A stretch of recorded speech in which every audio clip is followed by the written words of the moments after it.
Hi, everyone, and welcome back to Progression to Analog. Today, we're here with Alex Wolf, design and culture strategist. Hi, Alex. Hi. Alex has a really interesting background. So, you founded BossBabe when you were how old again?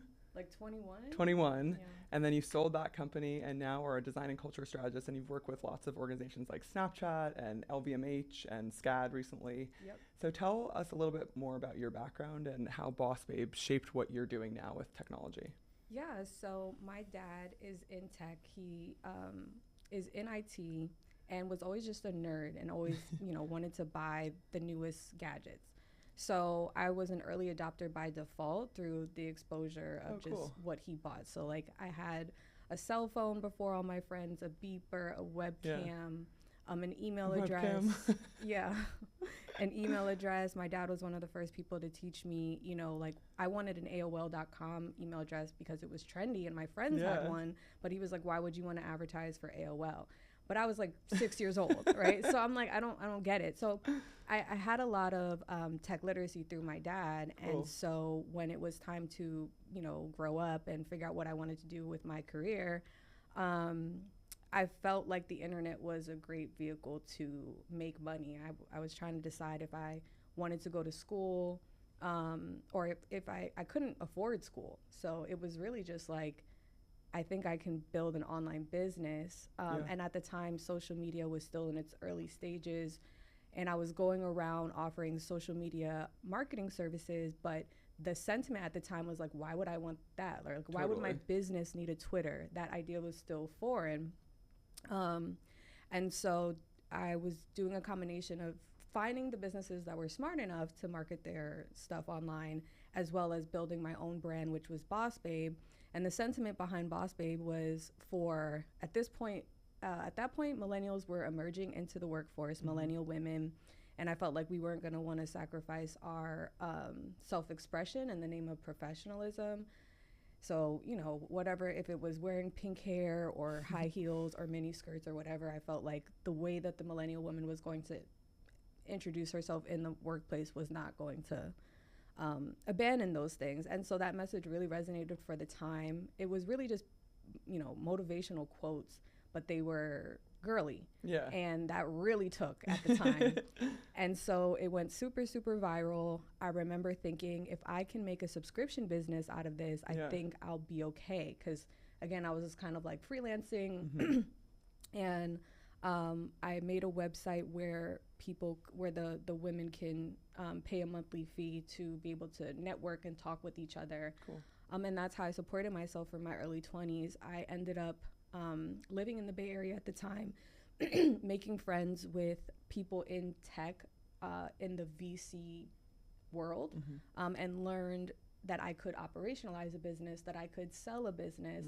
Hmm. And so that's what I did. I ended up hiring a CEO, and she offered to buy the business from me. At this point, I'm only 24 years old, and I'm really excited about making a lump sum so I can go off in the park and read.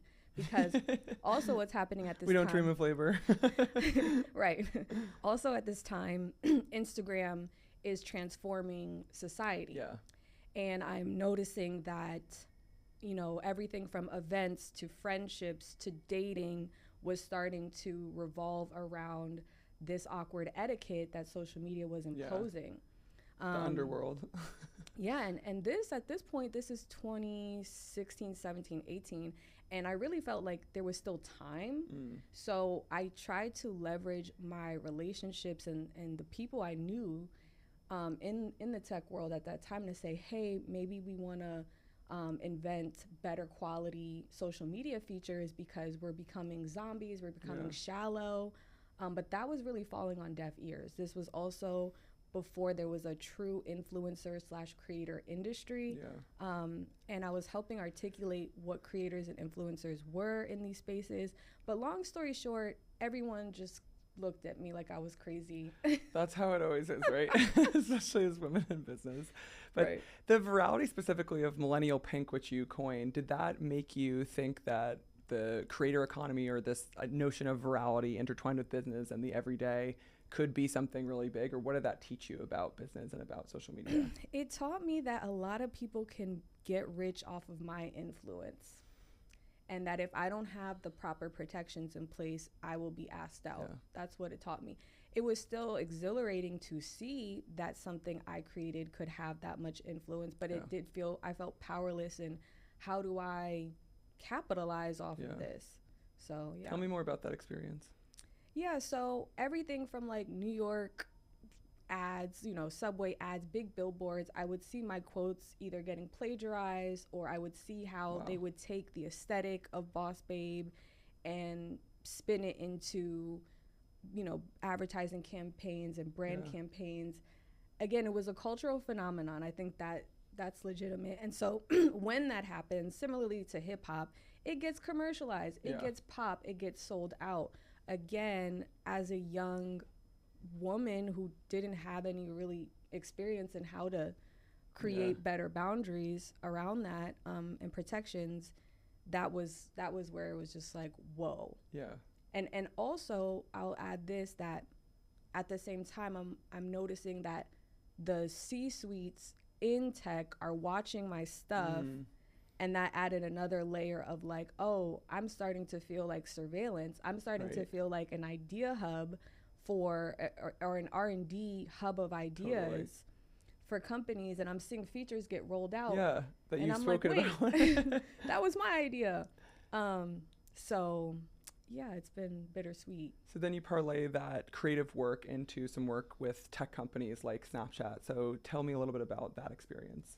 Yeah, so essentially, I was making these video essays on YouTube. One of them was about the business philosophy and product ethics between Meta and Snap. And I love wanted, this topic. yeah, me too. And I wanted to illustrate how our idea that Meta and Snap are direct competitors is not as obvious as it seems. That Yeah. essentially they're selling two different things, and that the way that the features are designed prove that the environment an app creates dictates the behavior. We have this notion that tech is additive as opposed to transformative. So we think that, oh, this is my culture and I'm just going to add the internet. It's going to be the same culture, Yeah. I'm just adding internet. Or this is my culture, I'm just going to add Instagram. Or I'm just going to add the stories feature. Same culture, just going to add. That's not what happened. It transforms culture so that your behavior transforms, which means the economy, the political climate, everything transforms.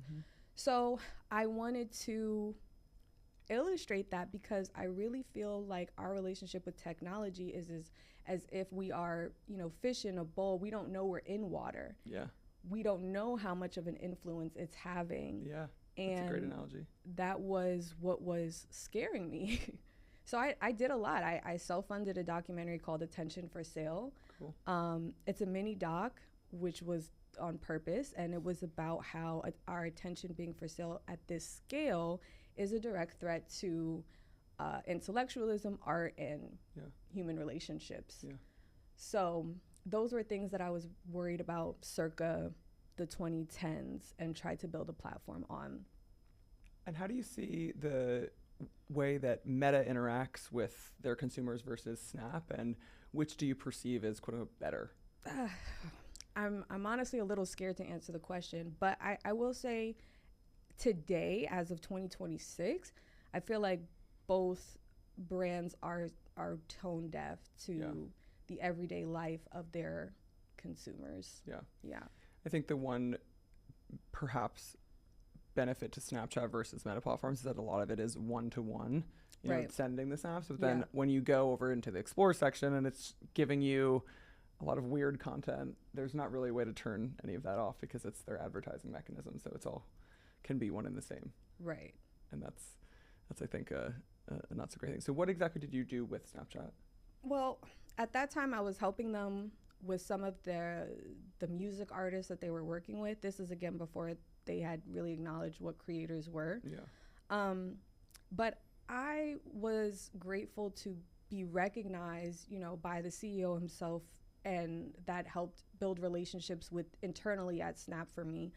So I was just making friends in all departments. What I was really excited about at the time was actually the spectacles, because I'm a big believer in what Alan Kay says. I don't know if you're familiar with Alan Kay. He's like one of the tech thinkers that Steve Jobs was inspired by. But he says if you want to control software, you have to control the hardware. And at that time, again, Snap was ahead of its time. I was ahead of my time. Like, it was all so early, and timing is really the most important part of tech. But at that time, I was like, you know, I noticed how when you open the Snap app, the first thing you see is the camera, which already implies you're here to create as opposed to consume. And they had this idea that they were a camera company. And again, back to that video, it was highlighting how, you know, where is the value that these companies are providing? And is it to us, the user, or is it to the advertiser? And I was trying to, again, point out the nuances between Meta assumes that I'm here to just scroll through mindless content. And at least Snap was making this effort to say, hey, here are some tools to create and build closer connections with the people, you know, that matter to you. So and this could go into the way that technology is being designed, which is in one of your phrases that you use a lot, which is design responsibly, which I believe that you've perhaps trademarked. Right. So what got you to that idea of designing responsibly, and how important that is within technology for both consumers and for businesses? Again, it comes back to us deserving to have cultures that are meaningful. And to do that, you have to understand how much our bias and posture towards the adoption of technology is directly influencing our relationships and our world. And that you can, you know, within 10 years, obliterate many social skills and mannerisms and, again, culture just by, you know, at this point, it wasn't, I don't think this was planned. I think, again, the way I look at it is Zuckerberg was 19 when he founded Facebook. Right place, right time, I guess. But it's just like, we like to celebrate how exciting it is to be a young teenager that builds a billion-dollar tech app without thinking about, well, what did it do to my world, and what did we lose, and can we even keep up with the changes? Because another thing I say all the time is we're adopting quicker than we're adapting. We deserve to have time for this technology to properly integrate and for us to adapt to it, because at this point we're building a future we can't even fathom. And I don't understand that. And that's tech philosophy, is why am I making this? Why is this integrating itself? It's such an aggressive piece of technology. We don't think or measure or grade how invasive certain technology is, how subtle, how sometimes it's even the smallest little features.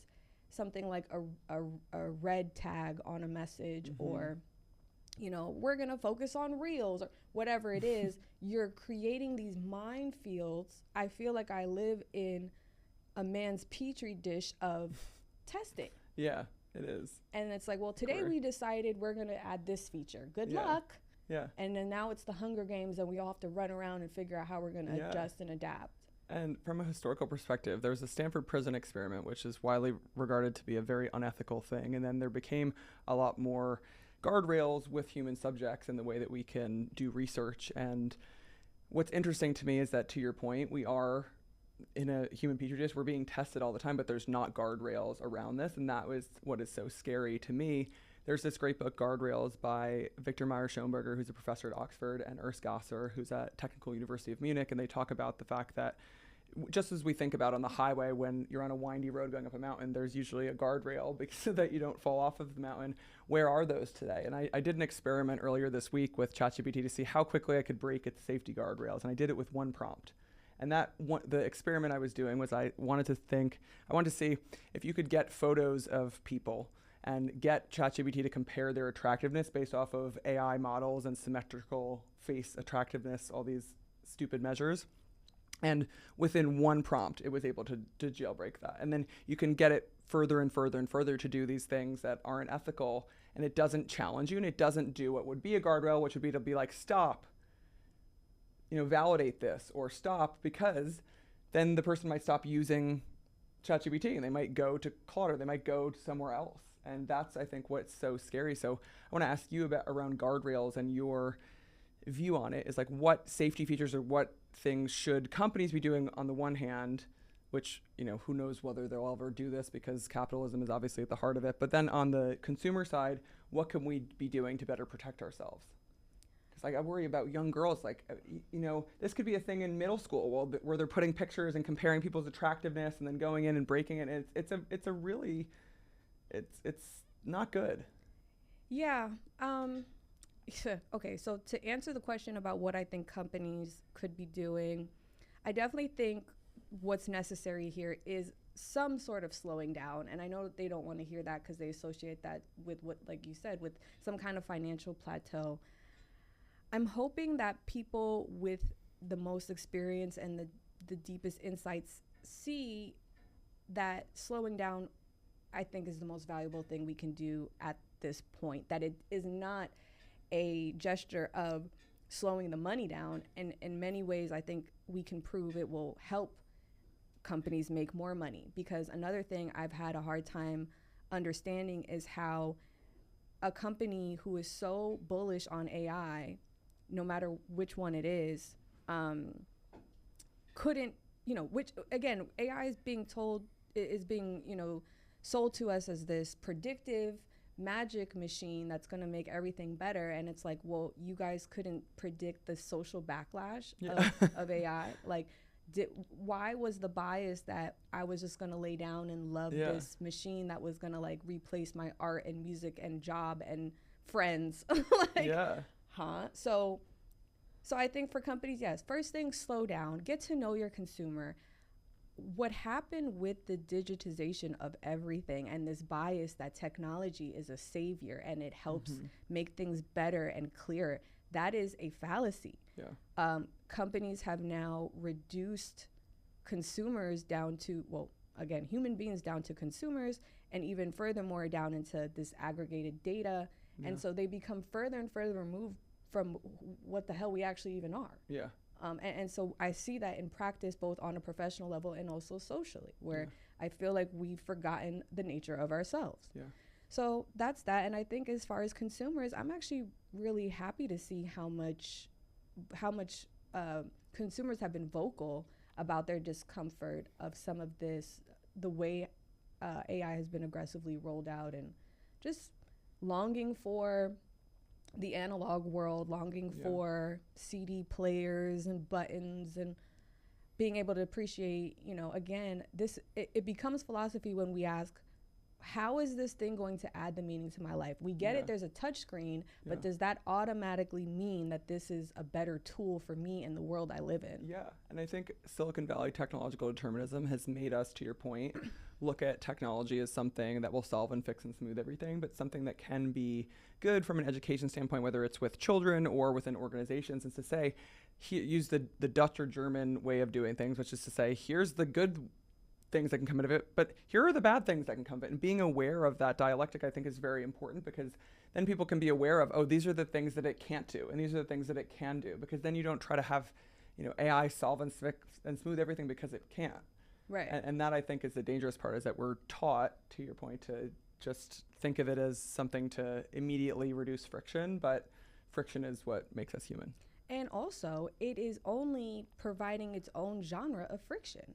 That if you actually stop and pay attention, which I know you do, and many of us do, where it's like, as something as simple as I want to show you a link now turns into, well, you have to download the app. Well, I don't have storage. And so much of this stuff that was supposed to be a click of a button is like 17 buttons and 3 passwords. So and more subscriptions. And so again, there's a fallacy. I think we have to wake up from the bias and the spell that technology makes things easier. If you look around, it's not getting rid of friction. It's actually adding its own flair of it. And when we think about designing responsibly, let's take your recent talks at LVMH or at SCAD, or I know that you've spoken with Janelle Monáe about fashion technology.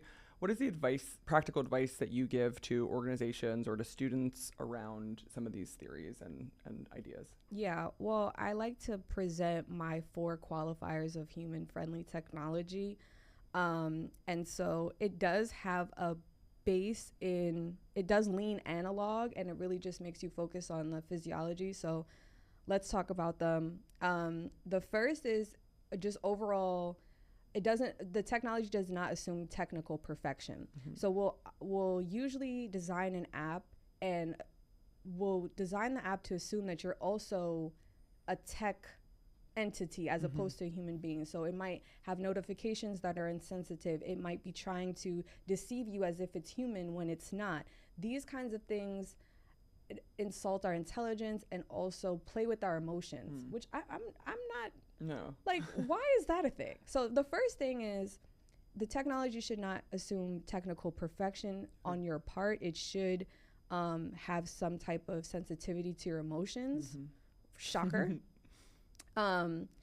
The other one is that it doesn't exploit any of your senses. So again, like, not asking for a lot here. So the way that we design technology, the low-hanging fruit way, is how do we exploit your brain to be as impulsive as possible, which is rooted to So getting true. you to shop, but it causes addictions. It's a way to hack your body to create an addiction, which causes anxiety and depression. So here's an idea. Maybe we don't design the technology to blast and fry our nerves. Crazy idea. Right.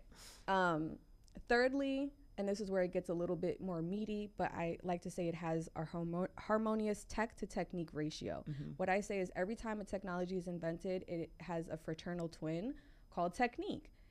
The technology needs to be operated, and how much effort is put into operating it tells us a story. If I make everything into a button, then I, as the human, don't need to acquire a skill to best understand or operate this technology that I'm using. You can look at analog cameras versus film cameras, stick shift cars versus automatic cars, analog. I don't know if the proper term for the guns are analog, but like, there's non-automatic weapons and automatic weapons. There's a clear correlation that if you make it easier to do something, if you make it a click of a button, it can have a tremendous impact on yourself and your community. We've seen this trend happen all the time culturally with weapons, even with cars. I like to say that there are certain technologies like cars, guns, at this point AI, where it's too easy to operate. And so that creates risk. It's lethal, and it creates it's really hard to regulate. How do we decide who gets to do this thing? Especially in America. Last but not least is presence. So human beings need presence to properly communicate with each other. The idea was that we were going to use texting and emailing and all these things because, again, our bias is that, oh, it's shorter and cheaper, therefore it's more valuable. But now I'm in a generation that is really struggling with things like picking up the phone to speak to someone, because the phone requires the two parties to be present. Even there's data now that millennials have shown that they prefer, for any kind of like suicide hotline or help hotline, they prefer to text as opposed to be on the phone. I'm not necessarily saying anything's wrong with that, but it's a show of this trend and behavior that we're becoming kind of scared of each other. Well, just leave the food. I don't know if you saw that meme that was like in the 90s, if someone left the pizza at your door, they'd get a bad review. Like if they left it, right? Oh, that's a good point. So we have lost presence with each other, and a lot of the tools we use to communicate lack that presence, which shows, because it's like a lot of us feel like we're not really getting through to each other. So technology that has presence embedded in it tends to have a healthier impact on us. And I think that idea of presence is very important, because we can become so abstracted from that when we're just communicating digitally, or when everything that we're doing is mediated. And I talked about this a little bit in a video I did recently around simulation theory, and how so much of our everyday life is through mediated expression and through mediated videos and mediated communication, and what that can do to our brain, and how we can feel like we can't create or connect because there's so many inputs that it's hard to then have outputs. And I'm sure that you see this in your work, because I do in mine, is that this overwhelming forces that technology has on us can really have a big impact on creativity. And I want to then kind of parlay into, I know you're very involved in the fashion world, and you've spoken with us with Janelle Monáe around like technology and fashion and consumers, and how do you see that world is being, is shifting or changing with technology, and what are some of the ways that you think are interesting about that, and what are some of the ways that give you pause? Yeah, I think like every other industry, the fashion world feels the pressure to integrate AI and, stuff touchscreens on everything. But I think the rest of the world has a lot to learn from the fashion world, because it is one of the few industries that still has some grades of craftsmanship, right? When we talk about capitalism, we talk about making things cheaper, faster, and we're not really caring about the quality. To us, the way we know we've won is when we've made it as cheap, as fast as possible, even if it's a piece of crap that's going to break in 5 minutes. True fashion and the people who are still keeping the industry alive are people, again, the way I see human cultures transforming is craftsmanship is melting. But it's something we still really value, even if we're not 100% conscious of that. And the fashion world has a certain standard and culture that says, no, we don't need it to be the fastest thing. We don't care if you don't get your, bag or whatever, your jacket tomorrow, because we want to make it right. Yeah. And that's that rebellion against fast fashion that perhaps is starting to happen now. Correct. And I think that approach and that posture is something every industry, especially tech, there's so much beauty in tech design. Why does it have to be just, oh, well, TikTok, grew by this much by doing this, so we're just going to copy them?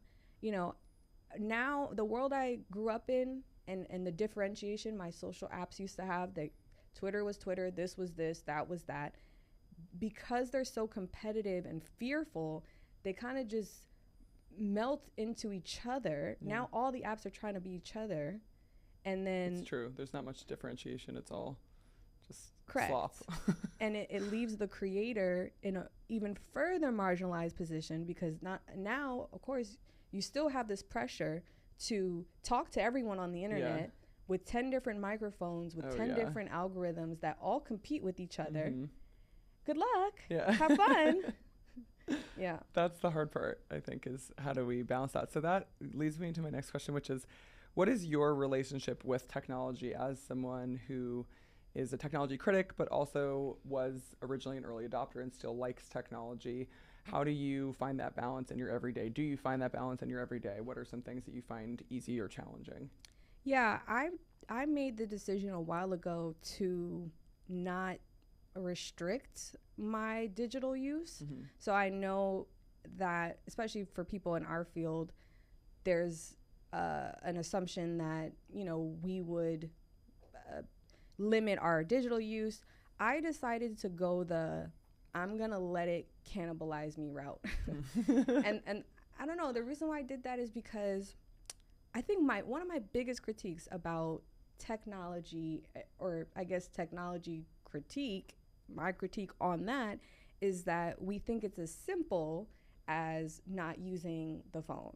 Yeah. And I feel like if I were to be one of those people that says, well, you know what, I just use Instagram 10 minutes a day, I'm so elegant and classy, I really feel like that perpetuates the core problem. And it's signaling that the world we live in is a world where I can just afford to do that, or that's like a realistic option. I just don't see it as a realistic. Well, this is, I think, the interesting thought experiment I've gotten into, is that I think a lot of times the harm of the platforms doesn't get separated from the fact that they are means of economic empowerment. And so what I've seen a lot is that a lot of times these people who are completely analog come from significant generational wealth and are able to throw away their phones and are able to, just go away from technology because they don't have to care about the economic empowerment route. And so on an individual level. And so that's where I think, what my work tries to do is to see, how can we on an individual level have better relationships with technology, especially for the people like us who have to use these platforms in order to, run our businesses and to spread our message. What can that look like? One thing I've done recently is I took a month off of Instagram, mostly because I was doing vestibular therapy for my head, but I'm now back on it, with an exception is that I don't scroll. So what I do is I go on the app, I can post stories, I can view other people's stories, and I can see the first post that is on my feed and answer DMs, but I'm not scrolling. And I'm doing the same thing with TikTok. And that has actually been a great thing over the last week. Interesting. I think that's just something for people to, if you're listening, if you're a creator and you want to take a break, but you can't take a full break, right? Just try that. But the problem also is that the app is designed to be so addictive that that's an issue. So I think, to your point, I don't like the more like the assigning morality to being analog. It's something I talk about a lot on my TikTok and in my work is that I really don't agree with that, because phones are a great tool. They are something that have given us, we met each other through a phone. Like, you can meet a lot of interesting people. It's just this idea of techno-feudalism is really interesting to me, because it's like we're all serfs to the lords of Zuckerberg and, all these other tech people, because they're controlling the platforms. And the more that we can figure out how can we supplement these digital messages with analog messages, how can we make people understand that technology is not the only thing that's valuable, also analog connection and conversation is valuable. How can we make people understand that you shouldn't just draw everything from someone's text or email, and that there's more to be said, that maybe if someone's not answering that they're busy, or maybe if someone has to reschedule that they're sick and they don't hate you. Right. And these types of intentions is what I think we're both really aligned on, is your idea of presence and of what is kind of the double of technology, because thinking about what things could be from the other side is so important, and it is so important. And as we move into, more and more technology become even more embodied with our everyday lives with AI, I wonder, what is your relationship specifically? So we talked about a little bit social media, but with AI, do you use it? Are there things that you do and don't like about it? Are there things you don't use it for and things you do use it for? Yeah. Or what's the advice that you can give to other people too? Advice. I use it. I think like many other people, I was amazed at first, like, wow, look at this great machine. And then after you familiarize yourself with it, I think like many other people, I'm a little like fatigued by some of the tonality, some of the way. And I guess I'm speaking about ChatGPT specific. I know there's a million different. And on LinkedIn, every post sounds the same. Right. So. It's so bad. And not only that, but like, if I'm like, oh, I have a problem, let me see if ChatGPT can solve it. I don't feel like it really can. I feel like it's making it seem like it's solving it. I don't think it's actually doing that. So my concerns about AI are its ability to dilute and misinform, particularly in a visual, but also in a written word way. So how do I know that the media I'm looking at is real? What is real? Yeah. We're going to have to redefine that one. Yeah.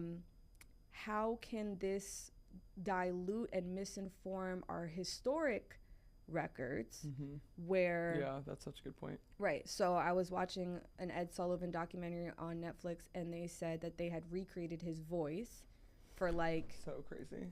I guess more realistic... But once they had said we created more realistic voice, I was like, oh, shit, is any of this video real?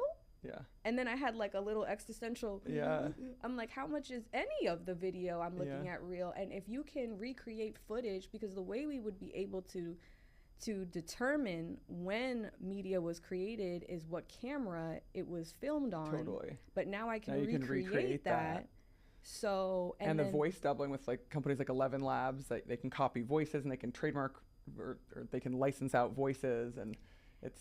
Meanwhile, I'm living in a nation with depleting literacy, academic studies go shooting to the floor. So it's not like I'm living in a culture that loves history and is doing the best that it can to preserve literature and arts and culture. No. It's like just 6-7 like memes and everything. So how do I know that the future generation will even have the capacity to preserve history? Yeah. And if they don't, how do I know they even care? Yeah. They might not even give a shit. So you know, that's where my mind goes with AI. It's my focus is more on the media literacy. And to your point, at this point, I'm sure I see AI all the time and I'm not aware that it is AI. Yeah. And I'm not comfortable with that. That gives me that's unsettling for me. I know. And this idea of discernment and teaching people the skills of how to separate what is quote unquote real from unreal is important, but at the same time, it's hard when things keep accelerating. Well, it only trains. To what end? Right. It only trains the AI to better deceive us. Yeah. So what I like to say is we're not in as much control here as we'd like to think. We'd like to think like, oh, I could just tell when it's AI. You should be grateful you can tell that it's AI, because most of the time you can't. Yeah. And anything that gives it away is just a few prompts of code away from just, oh, well, we fixed that. Yeah. Now you really can't tell. Yeah. And it's almost like, I was talking about this on my TikTok, it's like this race to be like, oh, well, we could just replace you and everything with AI. Like, if anyone is showing that they can distinguish AI from non-AI, I feel like there's a group of people that's like, well, we're going to make sure we figure out how you cannot distinguish. Yeah. And it's like, what are you doing? Yeah. Why are you in a rush to distort my perception and our perception of reality? Yeah. Has no one thought about those consequences? Like, right? I got to hold you guys' hands for everything? I know. It's scary. And I think then when we think about how to fix the problem, and so many people are like, just get off your phones, and it then becomes a culture in class. And it's interesting because there was an article written in the New Yorker about Andrew Yang's offline parties, and they, instead of appreciating the fact that some people were going to go and maybe they might take out their phone once or twice, but for the most part, people were off their phones.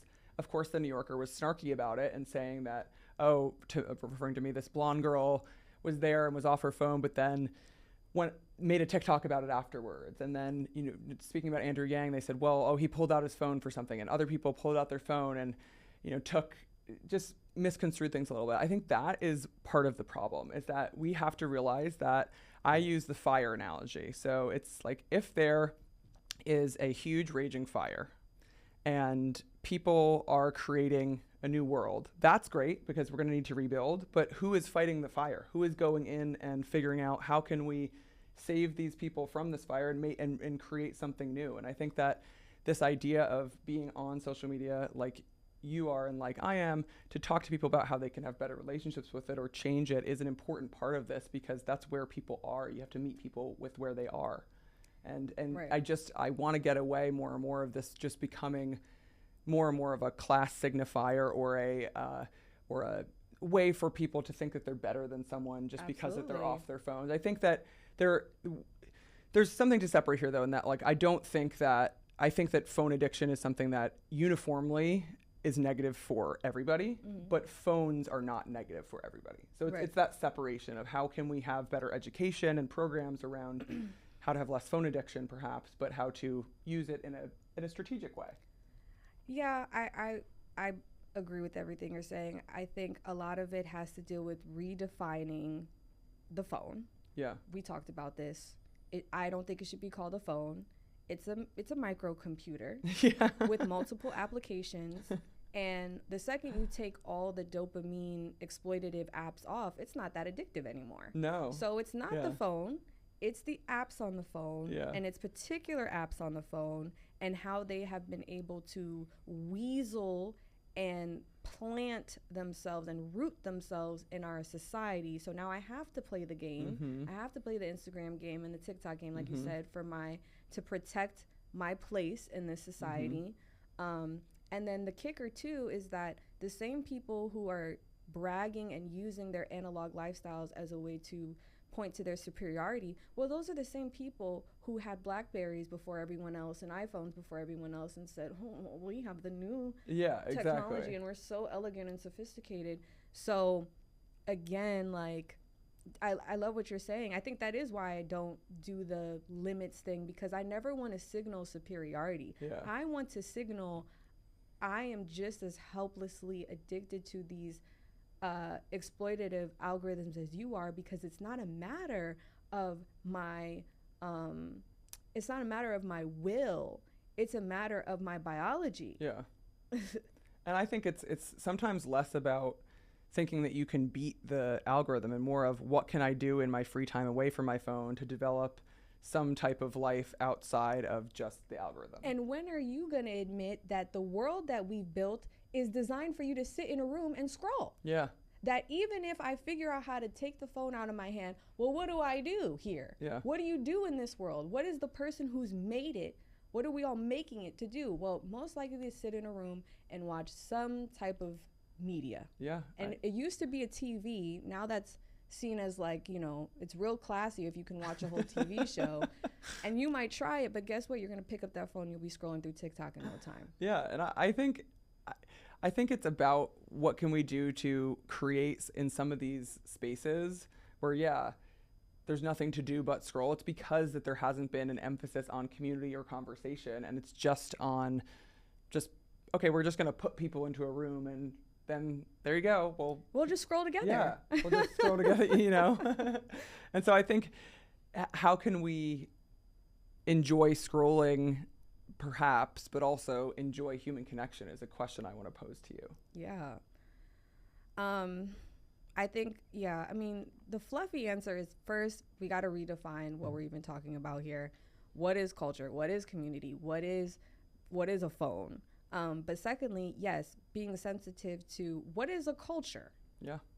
And what is a healthy culture? Yeah. What does it look like? What are the activities? What are the health levels? Mm-hmm.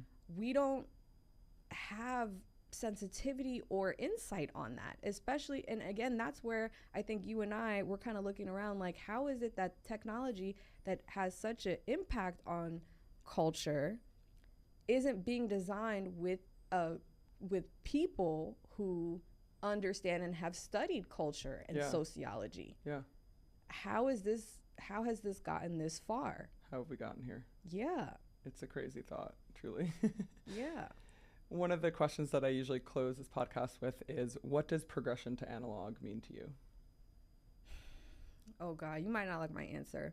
So progression, I get it. We're trying to progress, but the irony is we're progressing by going backwards to analog. I love that. I say, let's all get on a magic school bus, go back to 1995 as much as we can. But after you play around a little bit, you're going to see that we tore everything down. All the cell phone towers, all those computers, all those video players and cassette. We literally threw it in the trash. I often take pictures of abandoned electronics. E-waste, yeah, because I want us to see that we throw these things in the trash. That now we're valorizing. That we're now, oh my God, now we're on eBay trying to get the coolest. But that is a philosophy. Yeah. How did we, I don't want to say get tricked, but kind of get tricked into throwing these things in the trash and knocking down towers and knocking down these things that we would need. We killed the analog world. Yeah. So yes, millennial, close your eyes and turn on Rugrats. But after the dust settles, you gotta face the fact that we're in 2026 and we built a world around this phone and around this internet. Yeah, and how do you make that work? And we're gonna have to pick it apart. It's not gonna be as simple as shutting the damn phone off. No, it's definitely not. So it's like, yes, let's go back, but let's go back to realize, oh shit. Yeah. We have to face the future. Yeah. Yeah. Exactly. And it's about both of those things. I think that there's looking, at least in my view, it's what can we look at from this pre-phone era as things that were perhaps better in the everyday, but what can we look at now that's better? And how can we find that balance? I was going to say fragmenting the consolidation, because essentially the phone just figured out how to suck every gadget into it. So your music, your photos, all these things that we used to experience separately, we've consolidated. Yes, I do think the future consumer is going to say, actually, I don't want my music on this shit. I want my music, I want to listen to it separate. Yeah. I think looking back, we're like, oh, the music industry was so much more simple when the music was physical. Yeah. Some things are just so much better operated, even on an industry standpoint, when they were analog. Yeah. So I'm hoping we see some of that, but it can't just be as simple as going backwards. There still will be hi-fi, AI, creepy robots walking around and stuff. Yeah. We're still going to have to figure out what we're going to do with that. And that's how I view it too, is that how can we look at include analog in our vision of progress? Right. Is how I look at Yes. it. Is that it's not the only thing, but it's including it, because that's, I think, a first step for some people, is that they don't think that any type of human connection is valuable, that we're always just being on our phones is always better, or being online is always better. And as you said, with art, with fashion, with design, there's a reason why some of these slower, more craft-oriented products are still doing really well and are still striking a lot of interest. It's because it's getting back to that heritage reality, or getting back to a time when things weren't just manufactured at scale, is comforting to people. But then we also have to challenge that comfort and think, what's the reality that we live in, and so many things. Right. It's true. It's a crazy piece. So how can our audience keep up with you? Yes. You can follow me on Instagram. I'm Alex Wolf on Instagram. I'm Alex Wolf TikTok on TikTok. I'm working on my website right now, so that should be up. And yeah, I'm doing speaking engagements talking about this. And yeah, continuing to just inspire companies to think differently. Design responsibly. Yeah, design responsibly. Well, thanks so much for being here. Yes, thanks for having me. Yeah.